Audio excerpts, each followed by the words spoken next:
Hello and namaskar to everyone. I'm Uma Shankar Yadav. Welcome to Exploring the Unexplored.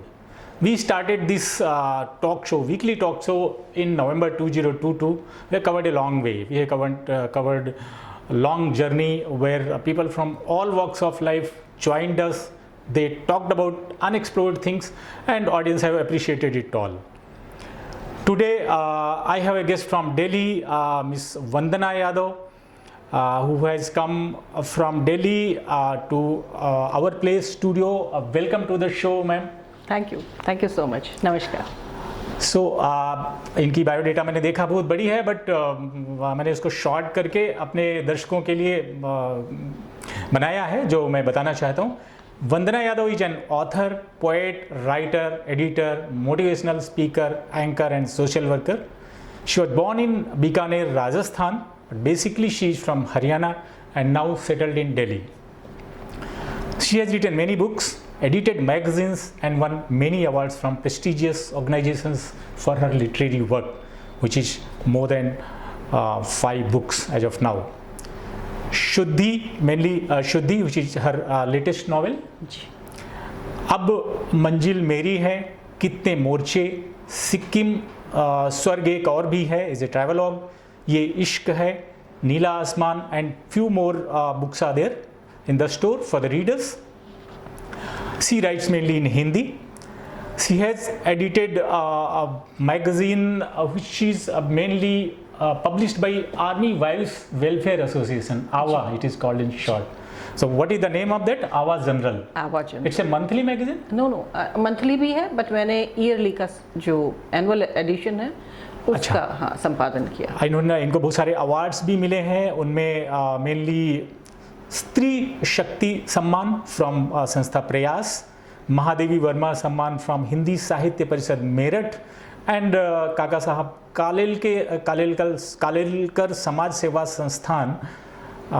This is काका साहेब कालेलकर समाज सेवा पुरस्कार from Gandhi साहित्य संस्कृत सेवा संस्थान दिल्ली. अब हम इनसे बात करेंगे. जैसा हमारा इस प्रोग्राम का फॉर्मेट है, 2 सेगमेंट में होता है जी.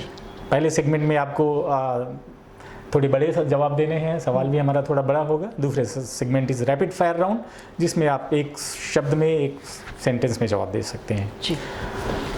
You have been a army wife and travelled around all of India. I think पूरे इंडिया का आपने ट्रैवल किया है, और आप बता रही थी कि शायद विदेशों में भी 1-2 पोस्टिंग्स में आप गई थी. हाँ. वो कौन सी जगह थी जहाँ गई थी? जी, नेपाल में गई थी. नेपाल में गए थे. पोस्टिंग तो सिलीगुड़ी में थी, पर हम लोग गए थे नेपाल में गए थे.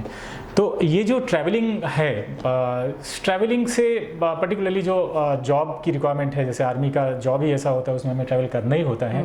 इससे व्यक्ति कैसा हो जाता है, मतलब उसको क्या सीखने को मिलता है? अगर आप ट्रैवलर्स को एक तरफ छोड़ दीजिए, ट्रैवलिंग मतलब आप हर 3 साल में 4 साल में सामान बांधना है, दूसरी जगहों में जाना है, नए लोगों के साथ एडजस्टमेंट करना होता है, नई जगहों के साथ एडजस्टमेंट करना होता है, तो व्यक्ति कितना कैसा हो जाता है? हाउ बेटर और वर्स इट इज़, कितना अच्छा है कितना खराब है?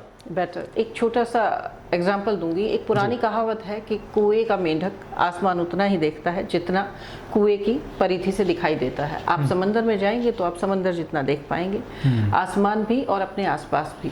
तो मुझे मेरी यात्राओं ने बहुत समृद्ध किया. मैं अलग अलग संस्कृतियों से परिचित हुई, और जो मेरा लेखन है, मेरा व्यक्तित्व है, उस सब में मेरी यात्राएं पूरी तरह दिखाई देती हैं. मैं अलग अलग भाषाओं को समझती हूँ, अलग अलग भाषाएं बोल भी लेती हूँ. तो ये सब मैंने अपनी यात्राओं से सीखा. आप दूसरी जगहों में जाते हो, जैसे सीधे आपने बताया कि सिलीगुड़ी में हो, उसके बाद सीधे आप बीकानेर आ गए या जैसलमेर में चले गए. There is a change of weather, there is change of language, culture. तो इन चीज़ों को एडजस्ट करने में जनरली, क्योंकि आप सिविलियन की तरह रहती हैं, तो आपको सिविलियन लोगों से भी रहता है. आर्मी वाले लोगों से तो हम नहीं ज़्यादा पूछते, क्योंकि कई बार उनका ज़्यादा वास्ता रहता नहीं है सिविल कल्चर से जब आप अंदर हैं. तो आपको एडजस्ट करने में कोई दिक्कत होती है? आखिर में हम अपने देश में हैं, ये हमेशा मुझे याद रहता है. कि मैं चाहे कितनी भी भाषाई परिधि से बाहर निकल जाऊं, पर रहूंगी तो अपने भारत में ही, और भारतीय लोगों के बीच रहूंगी. आत्मा हमारी एक ही है. हमारी आत्मा, हमारे संस्कार मूलतः एक ही हैं. और जो सबसे बड़ी बात ये है कि कैंट का, आप क्योंकि खुद भी एयरफोर्स से हैं, तो आप समझेंगे इस बात को कि कैंट का माहौल बहुत सुरक्षित सा होता है, हमारी सब्जी की दुकान भी एक भीतर सुरक्षित माहौल में होगी। तो मैंने हमेशा कोशिश की कि मैं बाहर निकलूं, मैं सब्जी के लिए पास की जो भी, अगर शहर में थी तो शहरी बाजार में गई, नहीं तो लोकल हाट के बाजार में गई, और मैंने लोगों से परिचय बढ़ाया, वहाँ के लोगों से मिली, उन संस्कृतियों को जाना, और आप हैरान हो जाएंगे कि मैं जहाँ जहाँ आज तक रही हूँ उनके लोकल कॉन्टेक्ट्स मेरे आज तक जीवित हैं। अच्छा, हमारा आना जाना भी है। तो इसी से संबंधित हमारा दूसरा सवाल था कि जो आप you have been a brave wife ही हम बोलते हैं आर्मी और मिलिट्री की वाइफ्स को, because they are really braver than the rather army people, क्योंकि आप बहुत सारे परिस्थितियों को ऐसे मैनेज करना होता है जो कई बार उन लोगों को नहीं करना होता है। मोर देन 2 डिकेड्स, मुझे लगता है 25-30 साल आप रही होंगी मिलिट्री एस्टेब्लिशमेंट्स में। तो अगर आपको जो नॉर्मल महिलाएं हैं, बच्चे हैं, क्योंकि हमने देखा है मिलिट्री के बच्चे और उनका रहन सहन, उनका जो ब्रिंगअप होता है, और जो महिलाएं होती हैं वो थोड़ा अलग होती हैं, और तो उनमें क्या क्या फ़र्क होता है? आर्मी वाइफ्स एंड चिल्ड्रेन कैसे डिफरेंट होते हैं और लोगों से? बिना नारा लगाए एक बड़ा काम कर जाना। अच्छा, ये बात बहुत संक्षिप्त में मैंने कही, तो बिना बहुत बड़ा हल्ला गुल्ला किए हम लोग बड़े बड़े काम कर जाते हैं।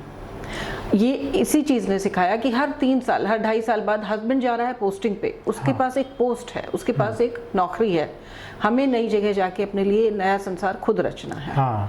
तो हर बार अपने आप को प्रूव करना, हर बार ये बताना कि मैं जितनी भी क्राउड है उनमें से बेस्ट हूँ, ये प्रूव करना आपको सिखा देता है कि जीवन में जिस तरह भी है हालात, कभी हार नहीं माननी, आगे से आगे बढ़ना है, पॉजिटिव रहना है। आप नई जगह जाते हैं, आपको कोई हेलो करने वाला भी नहीं होता, कई बार तो ऐसी जगह पोस्टिंग गए कि जहाँ हस्बैंड अकेला ही था पोस्टिंग पे, बाद में लोग आए या उनकी पत्नियां नहीं थी जो अन्य अधिकारी आए, तो वहाँ मुझे अपना संसार खुद बसाना था।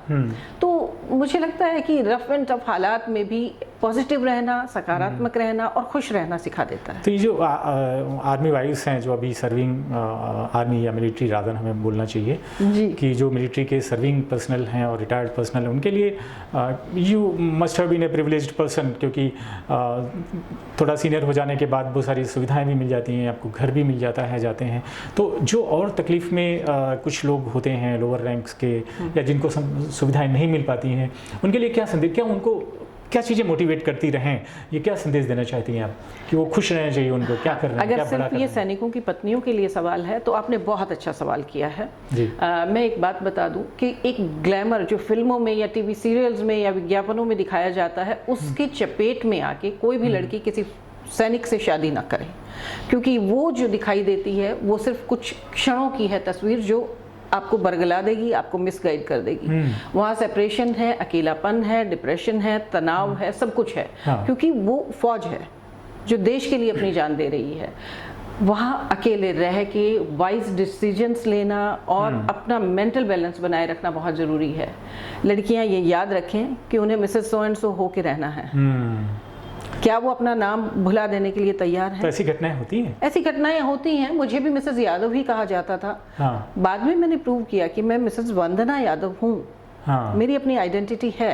तो अगर आप अपनी आइडेंटिटी बनाए रखकर भी परिवार चला सकती हैं तो सैनिक से शादी करें, वरना आपको सोचना चाहिए। तो इसमें जो आपका आवा है, how it works, it helps, हाँ, वो बहुत मदद करता है, पर एंड ऑफ द डे अपनी मदद आप खुद कर रहे होते हैं। जब आपने डिसीजन ले लिया एक बार कि हाँ मुझे सैनिक से शादी करनी है, मुझे उसके साथ रहना है, अब वो चाहे मैं उसके साथ रह रही हूँ या वो फील्ड में है, अकेले रह के बच्चे पालने हैं, उसके माँ बाप का, अपने माँ बाप का ध्यान रखना है, अपना खुद का ध्यान रखना है। तो इसमें आवा आपकी दिन डे नाइट नहीं मदद कर सकती। आपको जहाँ जहाँ प्रॉब्लम्स है वो मददगार हो सकती है। तो मतलब एक टफ संदेश ये है कि आप ग्लैमर के बजाय आपको एक्चुअल समझ के डिसीजन लेना है। हाँ, वही तो जीवन का हर एक जगह यही तो फलसफा काम आता है। आप मॉडलिंग में जाते हैं, आप फिल्मों में जाते हैं, आप खुद अगर सैनिक बनना चाहती हैं या चाहते हैं, आप एक इमेज बना के मत जाइए, उसके dos don'ts and pros and cons भी ध्यान रखिए, उसके साथ ही आप आगे बढ़ सकते हैं। आई थिंक बहुत अच्छी बात है जो जो किसी भी तरह से मिलिट्री लाइफ के लिए एस्पायर करते हैं, उन लोगों को वास्तविकता के बारे में ज़्यादा जानकारी रखना बहुत ज़रूरी है जी। आप किसी ग्लैमर या ड्रीम या और किसी इमोशंस में आके नहीं पढ़ सकते हैं। युद्ध भावनाओं से नहीं जीते जाते। जी बिल्कुल। अब हम आपके लेखन की तरफ आते हैं, क्योंकि लेखन ऐसा है जिसको आप बोलते हो कि आपको पहचान दिया है और आप इसकी वजह से जानी जाना ज़्यादा आज यहाँ आपके साथ इसीलिए बैठी हूँ। हाँ, क्योंकि आपने बताया भी कि मैं मिसेज वंदना यादव के नाम से ज़्यादा जानने जाना पसंद करूँगी। तो देखिए आपकी किताबें हैं हमारे पास 2, ये आपके हाथ में जो ट्रैवलॉग है और ये आपकी कविता संग्रह है, ये इश्क है। हम इसके बारे में और भी बातें करेंगे। पे अभी ये इस साल का मेरा पहली पुस्तक है और ये मेरा पहला ट्रैवलॉग है। हाँ, तो मैं आपसे ये पूछ रहा था कि आपने करीब करीब हर विधा में लिखा है, मतलब आपने ट्रैवलॉग लिखी, फिर नॉवेल्स लिखे हैं, मैगजीन्स को एडिट किया है और कविता लिखा है, कविता संग्रह है मेरे पास। बच्चों के लिए लिखा है, बहुत मुश्किल होता है बाल साहित्य। Children's literature is a little different literature, क्योंकि आपको उनकी जीवन में जाना होता है, बच्चों की लाइफ को समझना होता है। तो ये सारी चीज़ें हमने ज़्यादातर लोगों को देखा, साहित्यकारों को देखा, या तो फिर वो चाइल्ड साहित्यकार बन के रह जाते हैं, बाल साहित्य बन के रह जाते हैं, या कवि पूरा जीवन रह जाते हैं, या पूरा जीवन लेखक रह जाते हैं। मैंने बहुत सारे नॉवेलिस्ट को जानता हूँ, उनसे मैंने पूछा कि भाई कभी बोलो कविता is not my, I can't understand it. मैंने बोला लिखने पढ़ने वाले लोग हैं, कविता और उसमें क्या फ़र्क हो सकता है कि कविता भी लिखी जा सकती है और गद्य और पद्य में बहुत ज़्यादा डिफरेंस तो होता नहीं। तो ये क्या एक मतलब हमारा जो सोच का प्रोसेस है और थोड़ा जो एक्सप्लोर करने की प्रक्रिया है उसका हिस्सा है, या आप अपने आप को लिमिट कर लेते हो? आप जब बहुत सारी विधाओं में लिख रहे होते हो तो आप ओपन हो हर चीज़ के लिए, ये भी समझ सकते हो, वो भी समझ सकते हो, समझ सकते हैं तो कर सकते हैं, ये भी कर सकते हैं, वो भी कर सकते हैं। तो उन लोगों के लिए क्या संदेश है जो चाहते हैं कि मैं कविता लिखूं तो सही, लेकिन कविता को मैं जानता नहीं हूँ कुछ उन राइटर्स के बारे में, और आपने कैसे किया इतना सारा काम? जिसे नहीं जानते उसे मत करिए, उसे जान लें तब करें। हाँ। तो कविता मेरे लिए सबसे सुंदर, सबसे मधुर गीत है ना। जो आप कभी कहीं आप स्पीच देने जाएं, कभी किसी मंच से आप बोल रहे हैं, आप बोलेंगे तो ठीक है, पर अगर आपने बीच में एक शेर कोट किया, एक कविता की किसी पंक्ति को बोला, पब्लिक आपके साथ कनेक्ट हो जाती है। क्यों? क्योंकि उन भावनाओं को कवित्व अपने साथ लेके जाए। छोटे से शब्दों में आप बहुत बड़ी बात कह देते हैं, बहुत बड़ी बात भी कहते हैं, और वो कविता में मधुरता है ना, और जो गद्य में नहीं है। हाँ, लय रहती है जी। हाँ। तो लय जो है, वो संगीतबद्धता जो है ना, वो लोगों को आपके साथ जोड़ता है। मेरे लिए, मैं पहले कवि रही हूँ, तो मैं कवि हूँ, फिर उपन्यासकार हूँ, कहानीकार हूँ, फिर बाल साहित्यकार हूँ। हाँ। पर मैं इन सब के साथ हमेशा कवि रहूँगी। मैं कविताओं की गहराई को नहीं समझती, जो लयबद्धता है, जो लय में लिखा जाता है गीत, मैं उसको नहीं जानती हूँ, क्योंकि मैं वैसा लिख नहीं रही हूँ। समझती हूँ पर रचना मुश्किल होता है। हाँ, पर कवित्व है मेरे भीतर। उपन्यास इसलिए, कहानियाँ लिख रही थी तो मुझे लगा कि जो जैसे कितने मोर्चे लिखा था, तो सैनिक जीवन के बारे में बहुत लिखा गया। हाँ। सैनिक जीवन में महिलाओं के बारे में कभी लिखा नहीं गया था। हाँ। खासतौर से हिंदी समाज में तो SF क्वार्टर का कोई कॉन्सेप्ट ही नहीं था कितने मोर्चे से पहले। तो मुझे लगा कि मैगजीन है, बुक है आपकी? कितने मोर्चे? उपन्यास है। उपन्यास है पूरा? अच्छा, ये आपका लिखा हुआ है, इसमें संकलन नहीं है? नहीं, ये सेपरेटेड फैमिली क्वार्टर पे लिखा हुआ उपन्यास है। तो मुझे लगा कि ये इतना बड़ा फलक है, इसे मैं कहानी में नहीं समेट सकती, इसे उपन्यास का ही रूप लेना था। सैनिकों ने पढ़ा इसको और उनको कैसा लगा ये? जी, मुझे बहुत तरह की प्रतिक्रियाएं मिली। अच्छा। अलग अलग तरह की। मैं एक बात निकले लोगों के? हाँ, अभी 2018 में आया था, फिर ये सोल्ड आउट हो चुका है। अच्छा। अभी इसकी नई प्रतियां इसी हफ्ते आ रही हैं। मई के पहले हफ्ते में या 10 तारीख तक आ ही जाएंगी मार्केट में। तो जो मुझे इस पे इतनी खूबसूरत प्रतिक्रियाएं मिली कि जो सिविलियन है उन्होंने पढ़ा और उन्होंने कहा कि सैनिक जीवन का ये पक्ष तो हमें मालूम ही नहीं था, इसके बारे में हम जानते ही नहीं थे। और सैनिकों की पत्नियों ने और यहाँ तक कि सैनिकों ने भी कहा कि आपने काफी बेबाकी से इसे लिखा है। हाँ, इतनी हिम्मत दिखानी पड़ती है लिखने के टाइम पे। आपको ऑनेस्ट रहना है ना। कई बार बहुत सारे लोग गोलमाल करते हैं। नहीं करना है। आप किसी एक चीज के साथ ईमानदार रहिए। अगर उस विषय की गहराई को नहीं उठाना है तो उससे टच मत करें। आप जो लेखक है उसको ये याद रखना है कि मेरे पाठक आपको अपना समय दे रहे हैं, अपनी जेब से पैसा दे रहे हैं आपकी किताब खरीदने के जो भी लिए। बात कहें ईमानदारी के साथ ईमानदारी रखें। और आपका ये सवाल कि इतने विधाओं में कैसे लिख लेती हूँ, तो मेरे भीतर एक बच्चा है, हाँ। तो वो बच्चा अपने साथ उन बचपनों को हमेशा जीता रहता है जो मेरे आसपास आज भी हैं। हाँ। और एक बात मैंने पढ़ते लिखते हुए ये सीखी कि बच्चों को ज्ञान देने की जरूरत नहीं है, उन्हें जबरदस्ती ज्ञान पेलिए मत, उनके साथ दोस्ताना व्यवहार रखिए और वैसा ही लिखिए, फिर बच्चे पसंद करेंगे। तो एनबीटी से जो मेरी पुस्तक आई है सब्जियों वाले गमले, वो उनकी बेस्ट सेलर में से एक है। अच्छा। तो मतलब ये जो आपने बताया कि बच्चे बने रहना, ये मुझे लगता है जो बहुत सारी विधाओं में लिखने के पीछे आपका जो बच्चे बने रहने वाला जो मतलब विचार है, यही आपको मदद करता है। क्योंकि लोग बाग इतने बड़े हो जाते हैं समझ में, अपनी सोच में इतना समझने लगते हैं कि मैं ये हूँ वो हूँ, तो वहाँ पे आपका विकास रुक जाता है, एक्सप्लोरेशन रुक जाती है। आप कुछ नई चीज़, जितना हम जानते हैं या जो चीज़ जानते हैं, जिस जगह में रह रहे होते हैं या जो है हमारे पास, वही सब कुछ के चक्कर में जब पड़ जाते हैं तो हम बहुत सारी चीज़ें जीवन में, दुनिया में मिस कर देते हैं, खो देते हैं। जरूरत से ज़्यादा समझदार हो जाएंगे ना, हाँ, तो आप हंसना बंद कर देंगे, और हंसी छूट गई तो जीवन छूट गया। हाँ। तो उतने समझदार और उतने शिक्षित मत होइए कि जो छोटी छोटी चीज़ों में जितना हास्य बसता है तो उन पे हम हंसना रिएक्ट करना बंद कर दें, वो नहीं होना। तो अभी क्या आ रहा है आपका? जी अभी तो मैं बताऊं कि कितने मोर्चे ही आ रहा है। अच्छा, सेकंड एडिशन? जी सेकंड एडिशन आ रहा तो है। उसमें कहानियां मतलब बदल रही हैं? नहीं, वो बिल्कुल वैसा ही है, उसके आगे की कहानी है। हाँ नहीं बिल्कुल वही है। अच्छा, उसका नया एडिशन आ रहा है। नया एडिशन है, तो उसमें कुछ चेंजेस, जब आप आपके नए एडिशन आते हैं तो उनमें कुछ चेंजेस करवाते हो या नहीं? सेम कुछ चेंज की जरूरत नहीं होती? कुछ चेंज की जरूरत नहीं। हाँ, प्रकाशक मैंने बदल दिया है इस बार, तो उसके बाद कुछ नए प्रोजेक्ट्स हैं, उम्मीद है कि इस साल और प्रोजेक्ट्स आएंगे। अब हम एक दूसरे सवाल की तरफ आते हैं, लेखन की दुनिया से निकल के समाज की बात करते हैं। कि हमें ऐसा लगता है आपको देख के, आपके बारे में पढ़ के, कि आपकी एक प्रिविलेज्ड लाइफ रही है, शायद बचपन से रही होगी, बाद में तो रही ही, मिलिट्री में भी आप के हस्बैंड कमांडर थे, तो वहाँ सारी सुविधाएँ मिलती हैं। तो ये तो एक लाइफ होती है, और दूसरी चीज़ें जो होती हैं, हमारा भारत या इवन दुनिया में बहुत सारी समस्याएं भी हैं, बहुत सारे अंडर प्रिविलेज्ड लोग हैं, बहुत सारे समाज की समस्याएं, पर्टिकुलरली अगर हम महिलाओं की बात करें, बच्चों की बात करें, तो आपके हिसाब से समाज की सबसे बड़ी समस्या क्या है? What is ailing the society? मतलब समाज को क्या चीज़ है जो तकलीफ दे रही है, जिसकी वजह से हम समस्याओं में जकड़े रहते हैं? कई बार तो हमारी समस्याएं हैं एक्चुअली, कई बार हमारी इमेजिनरी समस्याएं भी होती हैं, तो वो क्या है आपके हिसाब से?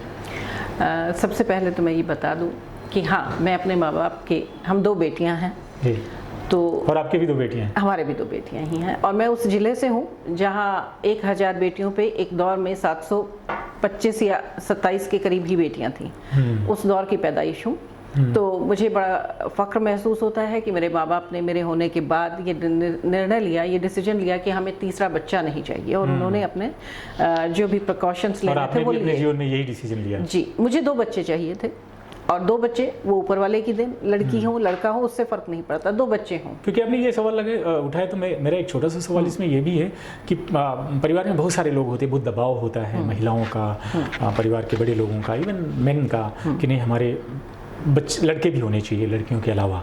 आप इस समस्या को कैसे सॉर्ट आउट करते हो? जो आपने नहीं कहा वो मैं कह देती हूँ कि खानदान की वो कड़ी आगे चलानी है। तो एक बात बताइए कि खानदान अगर सिर्फ पुरुषों से चल रहा है तो वही बच्चे पैदा क्यों नहीं कर लेते? ये बात सही महिला है। के बिना आपकी वो बात आपकी बिल्कुल सही है, लेकिन ये जो समस्या है, मैं प्रैक्टिकल समस्या के बारे में बात कर रहा हूँ, क्योंकि जो आप बता रहे हो 700 वाला रेशियो, जो भी रेशियो था, जो भी नंबर था आप बता रही थी, वो नंबर के पीछे भी कुछ कारण ऐसे ही रहे होंगे। जी जी, बच्चियां मार दी जाती। तो आप इसका समाधान क्या दे रहे हो? मेरे बहुत सारे लोग हैं जो बच्चियों के ही हैं, उनके सिंगल है या कई बार 2 बच्चे, तो उनके जो मेन हैं, उनके जो और बड़े परिवार के लोग हैं, उनको कैसे समझाते हैं लोग?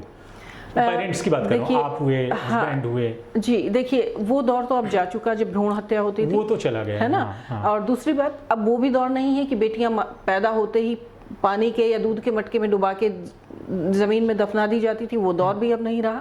हाँ, ये है कि हमें थोड़ा शिक्षित होना पड़ेगा समाज को, और मुझे लगता है इस मामले में महिलाओं से ज्यादा पुरुषों को और पुरुषों से ज्यादा महिलाओं को, क्योंकि लड़का और लड़की का एक बात बताएं, आज अगर हम बैठते हैं, हम हिंदी के लेखन में से मैं जुड़ी हूँ, तो मुझे बताइए प्रेमचंद के दादा का नाम क्या था? प्रेमचंद के पहले की 7वीं पीढ़ी कौन थी? महादेवी वर्मा के परदादा का नाम क्या, कोई जानता इवन है हमारे क्या? हम लोग अगर जानने की कोशिश करें, जितने लोग भी सुन रहे होंगे प्रोग्राम को, अपने ग्रेट ग्रैंडफादर का शायद नाम नहीं जानते हाँ, हैं। चौथी पांचवी पीढ़ी हमें ये याद नहीं, तो चीजें पीढ़ियां किसकी चला रहे हैं? किसकी? और इस ज़्यादा से गलत फहमी में कि हम पीढ़ियां चलाएंगे, हम विश्व की जनसंख्या के नंबर 1 पे तो हम पहुंच गए हैं, है ना? ये गलत फहमियां हमें मिटानी होंगी। ये कोई, और देखिए धरती पर मनुष्य है। इस सवाल का जवाब आपने कभी पब्लिक में या समाज में दिया है किसी जी, तरह के मैं समाज अपने में? इलाके में जब जाती हूँ और वहाँ पे क्योंकि काफ़ी इज्जत और प्यार और सम्मान देते हैं सब लोग कि हमारे गांव की बेटी है या हमारे इलाके की बिटिया है,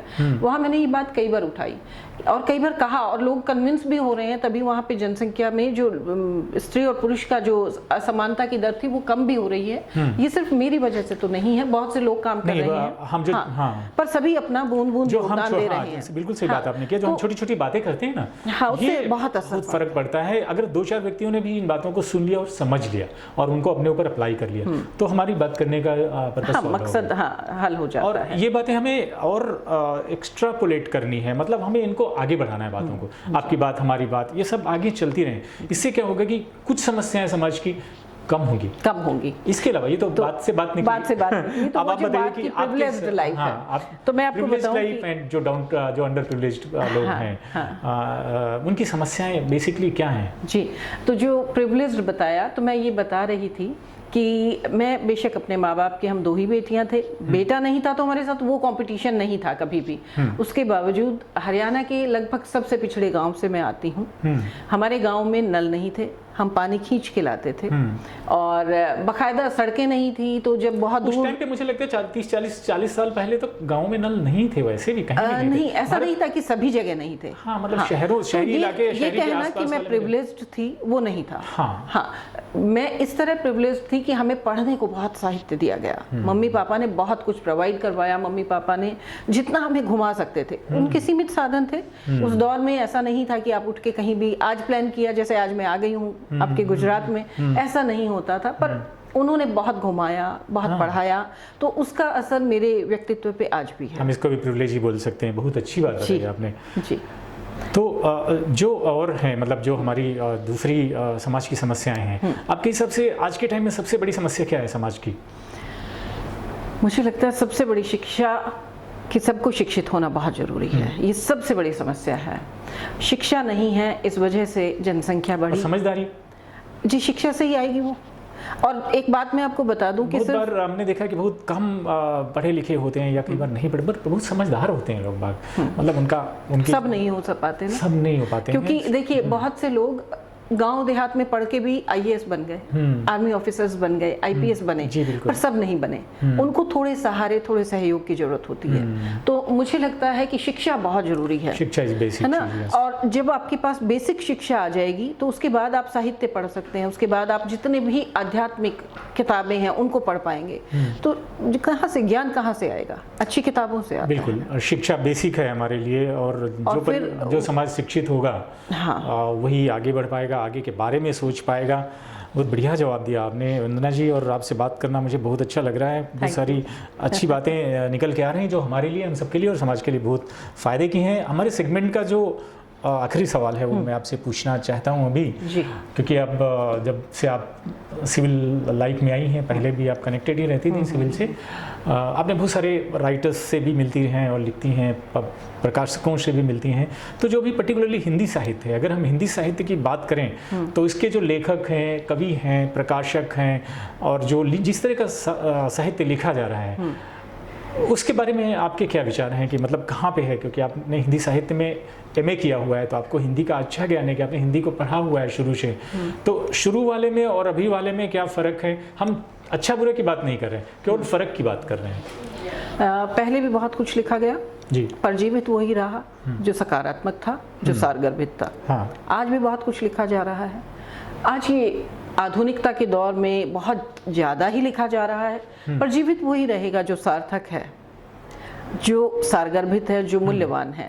तो किसी भी चीज़ को आप देख लें, हर दौर में हर चीज़ रही, पर जीवित वही रहा जिसे रहना चाहिए था। पर कैसा लिखा, कैसा मतलब लोग सब तरह का लिखा जा रहा है। अब युवा आज के दौर में लिख रहे हैं, वो नए प्रयोग कर रहे हैं भाषा के, वो भी अच्छे लगते हैं। हाँ, क्योंकि मैं शायद इस तरह के परिवार से हूँ कि जहाँ मैं कहूँ कि गालियाँ वगैरह मुझे पसंद नहीं आती। तो युवाओं की जो लेखन शैली है उसमें वो गालियाँ बहुत बहुत प्रचुर मात्रा में मिलती हैं, वो मुझे नहीं पसंद आता है। पर ठीक है, उनके अपने पाठक बहुत सारे प्योरिस्ट जो लोग हैं भाषा के पर्टिकुलरली और साहित्य के, वो लोग बड़ी शिकायत करते हैं कि आजकल के जो लेखक हैं वो अच्छा नहीं लिखते हैं, भाषा में बहुत प्रयोग करते हैं, या भाषा ही अच्छी नहीं होती है, या फिर साहित्य में कोई मतलब बड़ा सब्सटेंस नहीं होता है, बड़े तत्व नहीं होते हैं। तो आप इस बात को कितना और बढ़ाना चाहती हैं या नहीं? वो जो हो रहा है, आपने बताया कि जो हो रहा है ठीक ही हो रहा है। नहीं, कुछ युवा बहुत अच्छा लिख रहे हैं, कुछ युवा तो बहुत ही कमाल लिख रहे हैं, बहुत अच्छा लिख रहे हैं। हाँ, जो गालियों वाली बात है, मुझे ये लगता है कि गाली अगर आप ये दिखाना चाहते हैं कि किसी पात्र का ये तरीका है बात करने का, ठीक है, पर अगर आप उसे हेल्पिंग वर्ब की तरह यूज करने लगे अपने साहित्य में, तो वो मुझे लगता है उससे बचना चाहिए। क्योंकि साहित्य आखिर में एक संदेश दे रहा होता है समाज को, वो हमारे बाद भी जीवित रहने वाला है, वो ये बताएगा कि हमारे दौर में क्या हो रहा था। मैं ये नहीं देखती कि हर व्यक्ति दूसरे व्यक्ति से गाली दे के बात करता है। मैंने रिक्शे पे भी सवारियां की हैं, मैंने रिक्शे वालों की बातें भी सुनी हैं, और मैंने जो सफाई कर्मी उनकी बातें भी सुनी हैं। एक आधी गाली देते होंगे, पर वो लगातार गालियां गालियां गालियां नहीं देते। हाँ। है ना? तो पर हाँ, वो काफ़ी अच्छा लिख रहे हैं। उनके मुहावरे, उनकी जो आज की लेखन शैली है, जिस तरह वो वाक्य बनाते हैं, वो कमाल है। मतलब साहित्य में उत्तरोत्तर प्रगति हो रही है। हमें ऐसा ही मानना चाहिए और खुश रहना चाहिए। और सबसे बड़ी बात तो ये कि ये महिलाओं का लेखन काल है। इस समय आप देखें तो जहां देखेंगे तो सिर्फ महिला लेखक ही दिखाई देती हैं आपको। महिलाएं आई बहुत सारी आई। तो हम अपने प्रोग्राम में भी हम कोशिश करते हैं कि अराउंड 50% और लिटिल मोर देन 50% हमारे जो स्पीकर्स होती हैं, महिला स्पीकर्स होती हैं। अभी हमारा जो प्रोग्राम चल रहा है इसमें बहुत सारी महिलाएं हैं हमारे इसको। 21 साल आपके तो कार्यक्रम को अभी मुझे पता लगा, ये तो बहुत कमाल की बात है। 21 साल मुबारक हो।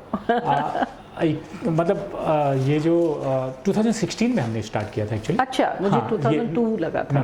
2002 में हमारा ये बिजनेस स्टार्ट हुआ था। 2016 में लिटरेचर फेस्टिवल स्टार्ट हुआ था। बाकी साहित्य तो जीवन में शुरू से ही साहित्य के साथ तो चलते ही रहता है। अब हम आपसे सवाल पूछेंगे सेकंड सेगमेंट के, जिसको हम बोलते हैं रैपिड फायर राउंड। आपको सवाल या तो एक शब्द में देना है, एक सेंटेंस में देना है। अगर आपको लगे बात पूरी नहीं हो रही तो आप बढ़ा सकती हैं जी। आपके हिसाब से आपने बहुत सारी बातें की जीवन के बारे में।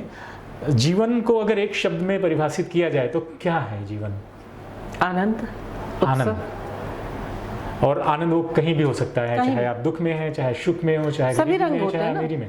आनंद जब तो तक आप सिर्फ मीठा खाएंगे जीवन नहीं जी सकते, आपको नमकीन भी चाहिए, खट्टा भी चाहिए, तो आनंद है वो सब कुछ। स्ट्रेस भी है, दुख भी है। मतलब अमीरी गरीबी के चक्कर में हमें आनंद नहीं मिलने वाला है कि अगर हम सोचें कि हमारे पास इतने रुपए हैं तो हमें आनंद भी नहीं, जब इतने हो जाएंगे तभी होगा, ऐसा नहीं। अभी ट्विटर पे बड़ी हंगामा चल रहा है। एक युवा जिसने बताया कि उसका लाखों का पैकेज है, महीने की सैलरी उसकी लाखों की है, और वो बताता है कि मैं सुख कैसे रहूं। हाँ, मैं सुखी कैसे रहूं। तो एक बात बताएं, पैसा तो सुख का तो इस परिभाषित नहीं करता। आपको देना चाहिए ट्विटर पे, आप देती ही होंगी इनफैक्ट। तो नहीं, अब दूंगी। हाँ, क्योंकि ये देखिए 1 लाख सैलरी नहीं 10 लाख वाले भी अगर खुशी पैसे में ढूंढेंगे तो फिर वो नहीं मिलेगी जी। खुशी हमें अंदर के आनंद पे जाना पड़ेगा। जी, बहुत बढ़िया बात आपने बताई और हमारे लोगों को बहुत इसे सीखने को मिलेगा। अगर हम आपके जीवन की बात करें तो आपके जीवन का सबसे फुलफिलिंग मोमेंट क्या था अभी तक, जिसमें आपको सबसे ज़्यादा आनंद आया, सबसे ज़्यादा परिपूर्णता महसूस हुई? मुझे वो यात्राएं बहुत अच्छी लगती हैं जिसे मैंने अपनी बेटियों के साथ, अपने परिवार, अपने पति के साथ आपको किया। एक बताना है, शादी, यात्राएं, बच्ची, यात्राएं मतलब जो ट्रैवलिंग होती है, हर ट्रैवलिंग को आप मतलब मुझे इनरिच्ड करती हैं वो। हाँ, ये लिटिल डिप्लोमेटिक। आप एक चीज़ को नहीं बताना चाहते, नहीं लोग बोलेंगे कि हमारा नाम नहीं लिया। ऐसा नहीं है, यात्रा में तो बहुत सारे यात्री मिलते हैं ना। जी बिल्कुल, हाँ, बहुत बढ़िया। तो अभी हम बात कर रहे थे सोसाइटी की। जी, आप घूमती रहती हो, आपने ट्रैवल किया बहुत सारा, अहमदाबाद, गुजरात, नेपाल आपने बताया, सिक्किम और पूरे इंडिया में घूमते रहे हो। समाज से आपकी एक शिकायत क्या है? हर समाज की बात करें, किसी एक की बात नहीं कर रहा हूँ। महिलाओं को इज्जत देना चाहिए समाज को। मतलब कहीं भी रहो आप, चाहे बस कहीं भी रहे, अपने परिवार में, अपने समाज में, अपने आस पड़ोस में, वर्क प्लेस में, वो इज्जत नहीं दी जाती। क्यों नहीं इज्जत देते हैं लोग? मुझे लगता है कि मैन ईगो भी है और अशिक्षा भी है। जो लड़के आज के पढ़े लिखे युवा हैं वो बराबर मानते हैं महिलाओं को। और अगर वो नहीं मानते हैं तो उनकी परवरिश पे सवाल उठाना चाहिए हमें। हाँ, परवरिश वाली आपने अच्छी बात बताई। ये शुरू हुआ है अभी परवरिश पे काम होना। हाँ, क्योंकि हमारी जनरेशन ने भुगता, हम लोगों ने अपने बच्चे इस तरह बड़े किए कि वो बेटा भी किचन में काम कर रहा है, हाँ, और बेटियां भी घर के बाहर गाड़ियां चला रही हैं, नौकरियां कर रही हैं। एक्चुअली परवरिश और जो डिफरेंट ग्रो करने वाला, ब्रिंगअप करने वाला जो तरीका था, उसका भी फर्क है जी, जो आपने बताया। बहुत बढ़िया बात।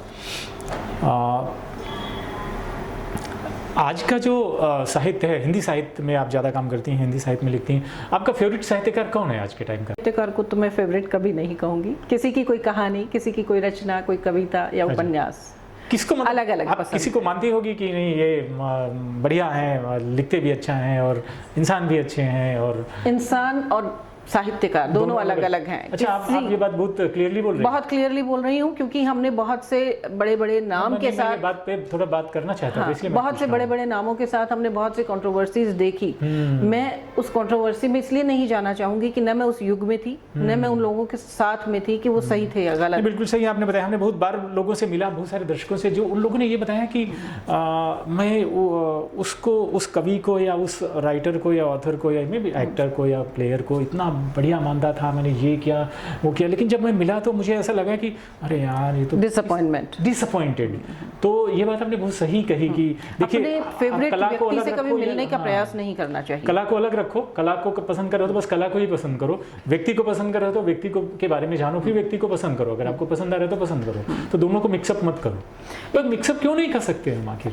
नहीं, देखिए हर एक व्यक्ति के कई चेहरे होते हैं, फिर इसमें हाइपोक्रेसी नहीं आ जाती? क्यों कि दिखावापन नहीं होगा कि आप अंदर से कुछ और हो, कहते कुछ और हो, करते कुछ और? इन दोनों को एक करने के लिए क्या करते हो आप? जी, मेरे जीवन का फलसफा अलग है, पर अभी आप तो मतलब जो हो वो हो ना। जी, फिलहाल मैं जो हूँ वैसी की वैसी बाहर दिखाई देती हूँ, वैसे ही भीतर से। बस मुझे लगता है कि इन चीजों से ही लोगों को सीखने को मिलेगा कि हमें जो हैं हमें वही दिखाना पड़ेगा। वही बने रहिए ना, वही बने रहेंगे। इतने आवरण किस लिए, इतने चेहरे, इतने नकाब किस लिए? वही बने रहिए जो हैं। क्योंकि लोगों को एक बार अगर डिसअपॉइंट आपने कर दिया ना, तो इतना बड़ा नुकसान हो जाता है लोगों का और समाज का, इवन खुद का भी, कि वो आप संभाल नहीं पाओ। आप कभी अपने फेवरेट फिल्म स्टार से, फेवरेट पॉलिटिशियंस तो आमतौर पे फेवरेट नहीं होते हैं, फिर भी अगर हैं तो इसी तरह कोई आपका नायक है, कोई लेखक है, या कोई बड़ा रचनाकार है, या कोई क्रिएटिव पर्सनैलिटी है, उनसे कभी मिलिए मत। बहुत ज़्यादा डिसअपॉइंटमेंट होती है। क्या बात है, थैंक यू। अच्छा, आप ये बताइए कि आप हम सब लोगों को एक इच्छा रहती कि हमारे बाद या हमारे रहते हुए हमें लोग इस तरह से जाने और हमारे काम को, क्योंकि अब हम उस बात पे नहीं रहेंगे कि महिलाएं अपनी जो लेगेसी नहीं छोड़ना चाहती हैं। पुराने टाइम में आदमी के नाम से जो बात होती वो ख़त्म हो गई। अभी महिलाएं भी चाहती हैं कि हमें इस नाम से जाना जाए, इस तरह से जाना जाए हमारे काम को, हमारे लोगों को।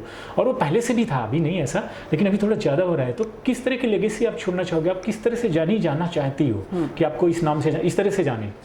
हम दुर्गा भाभी को जानते हैं, महारानी लक्ष्मीबाई को जानते हैं, सावित्रीबाई फुले को जानते हैं। तो मैं उसी देश की नागरिक हूँ, उन्हीं की पैदाइश हूँ, उन्हीं की वंशज हूँ, और मैं जानी जाना चाहती हूँ। मैं जानी जाना चाहूँगी एक साहित्यकार के तौर पे। बहुत बढ़िया बात है कि हमने ऐसा साहित्य दिया जो लोगों में कुछ ना कुछ पॉजिटिविटी लाया, कुछ ना कुछ सीखने को मिला जी, और लोगों का फ़ायदा हुआ। बिल्कुल बढ़िया बात है।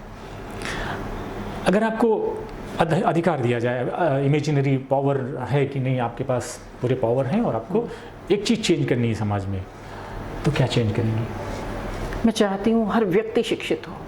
सबसे पहले शिक्षा में काम करेंगे। आपका सबसे ज़्यादा जो एम्फेसिस एरिया है वो शिक्षा ही है, और ये सबका होना चाहिए। हाँ, मानसिक विकास हो जाएगा ना, तो पैसे की भूख खत्म हो जाएगी। बहुत से लोग हैं, मैं आपको बताती हूँ, जो बचपन के दोस्त होते हैं ना। मेरा एक बचपन का दोस्त है और हम हमेशा से बात करते थे।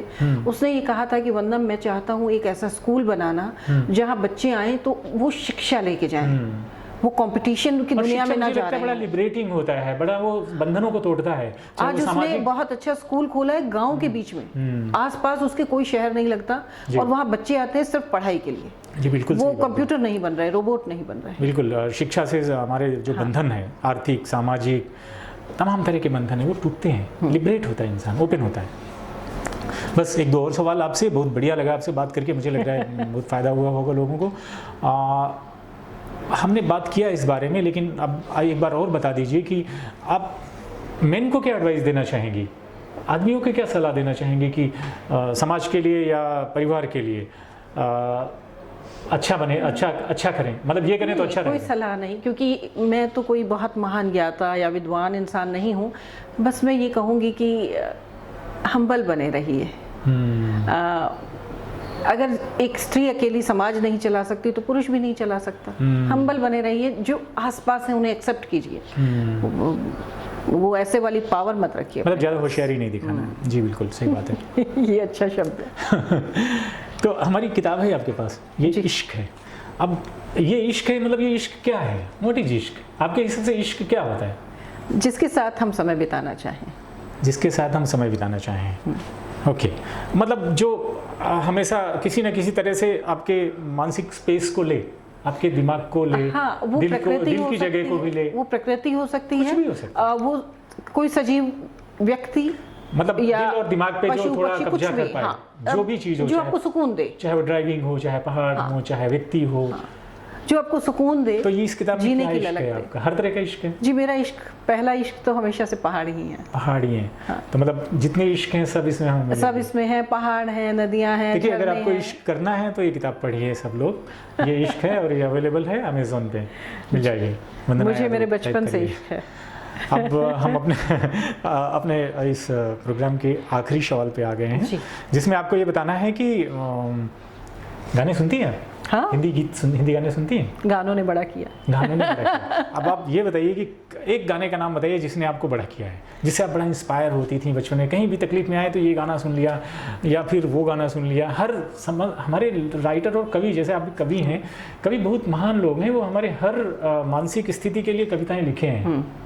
आपको हिंदी फिल्मों ने या हिंदी फिल्म जगत ने सब मूड के गाने दिए हैं। सब मूड के गाने। कोई एक गाना पिक करना बहुत मुश्किल है, फिर भी एक गाना है कि किसी की मुस्कुराहटों पे हो निसार, किसी का दर्द मिल सके तो ले उधार।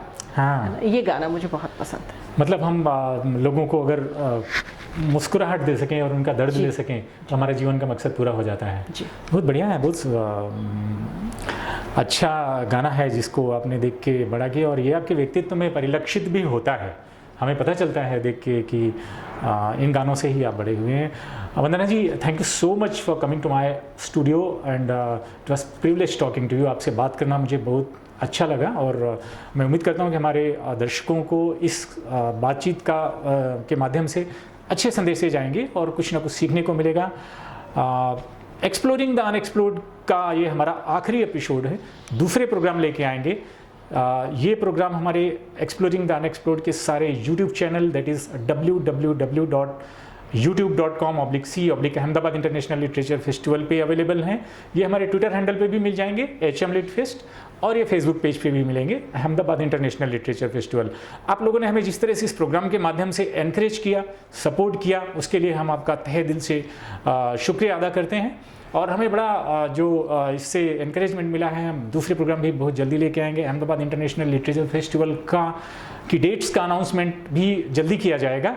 तब तक आप देखते रहिए और दूसरे प्रोग्राम्स का इंतजार करिए। Thank you so much, have nice times. मुझे आपने बुलाया, बहुत धन्यवाद। Thank you, thanks for coming.